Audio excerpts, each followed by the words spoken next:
time here now. Dad and I left early this morning. We've been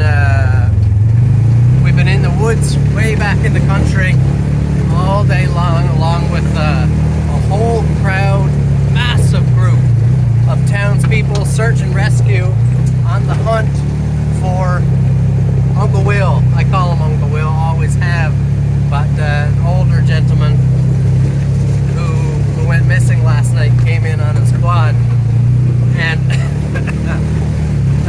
I'll give you the good route news right now. Just found him. We're all on the way home. Chopper's picking him up, but we gotta have a little talk.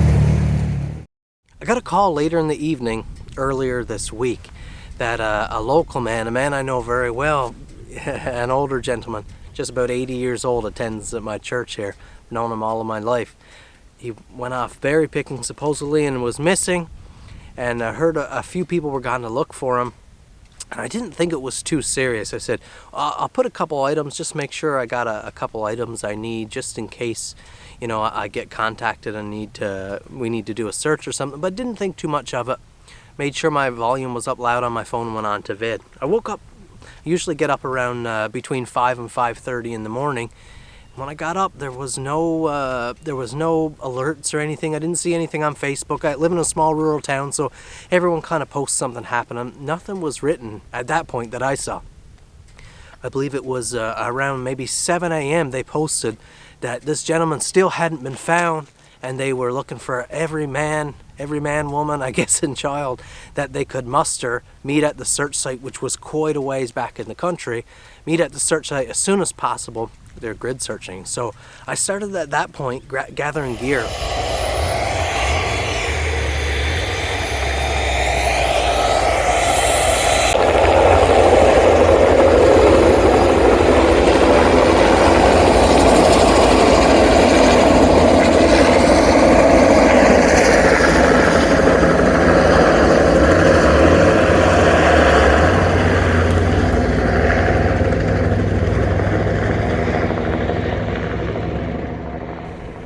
And I realized, man, I was not ready. And I'm kicking myself because, as the saying goes, I was caught with my pants down. You know, I've invested all this time in learning survival craft and woodscraft and medical preparation. I've spent all kinds of money in gear, and I've collected all the gear, but it took me some time. Now, I could have just left in the clothes I had on my back, but I figured what good that would be. I mean, I wouldn't be in any shape to do any real work. I was not prepared. It took me a while to go around and grab some battery packs and grab the appropriate flashlights and to grab my binoculars and to grab the right medical kit. And there was a couple things that I had taken out for other things, so it wasn't there. And my SAM splint wasn't in there. I had taken that out, so I needed to pack that. It took a lot longer than it should have, and it was a sore reminder, a realization for me that I was not prepared. I'd been getting slack.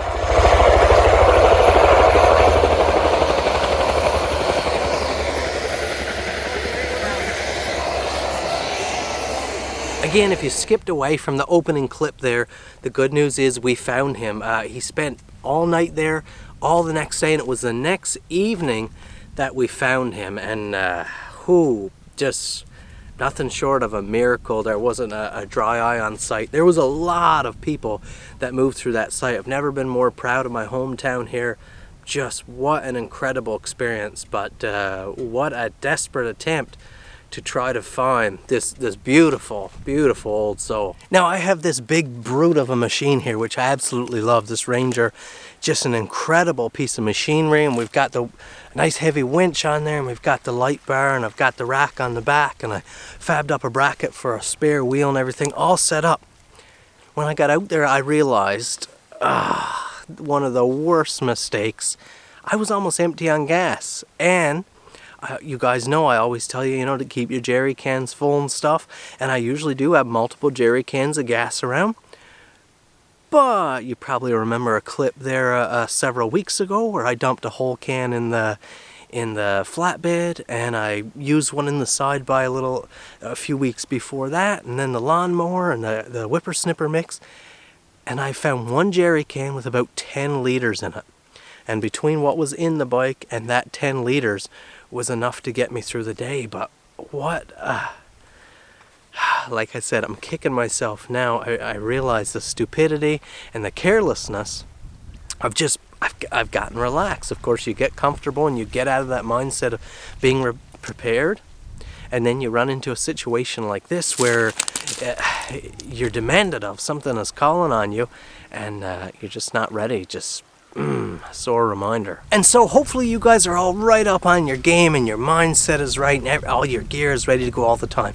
But if not, if you're like me and you were getting a little too relaxed, this is your reminder. I've given many over the years, but this is your reminder to get back in shape. Fill up those gas cans. Bad weather is coming.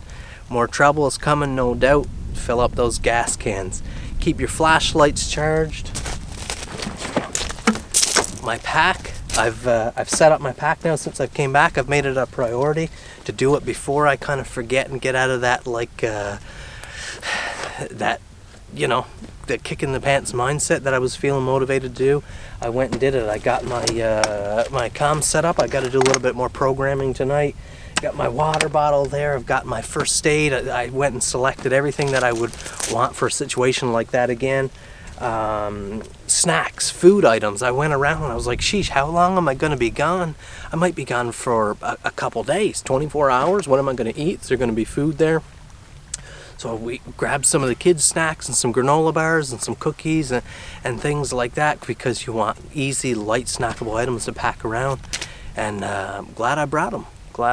But big reminder to get yourself in check. Have a good pack, have your gear ready to go. So next time, or if I got a call tonight, which is pretty unlikely, it doesn't usually happen, I can grab this bag, put the clothes on my back, and I am ready to rip. Jerry cans are gassed up, the bike is topped off full, got a little bit of maintenance to do to get it ready, but we're going to be ready. Over the summer I've been pulling a lot of gear out of my kit here, and I've got kits all laying around, and I've got stuff from here that should be in here that's laying on shelves around the house and stuff, and I've just been going around and gathering all that up, piling it back in where it should be, because when I left yesterday, I grabbed as many items as I could, and I grabbed this kit and threw it in the bike, but what if something critical was missing there, and you may not need it? There was an SIR team on site, but you never want to rely on someone else for these must-have items. And so that's it for this video, guys. There are going to be some spin-off videos from this. I've got some gear here. I've got some gear I took on that trip that I haven't yet got on screen that I now want to talk to you guys about because it's fresh in my mind, and I want to get to it. But let this video serve as that reminder. If you are on your game, good on you. Congratulations. Just take this reminder to get even sharper, more prepared, I guess. Thanks for watching. Hit that like button. Leave me a comment down below. And if you have a story like mine where you were caught off guard, or even a story where you were on the money, you had your gear ready, and you were able to help in that emergency situation, love to hear it down in the comment section. Give us a reminder. Give us even more of a wake-up call. Thanks for watching. We'll see you in the next video.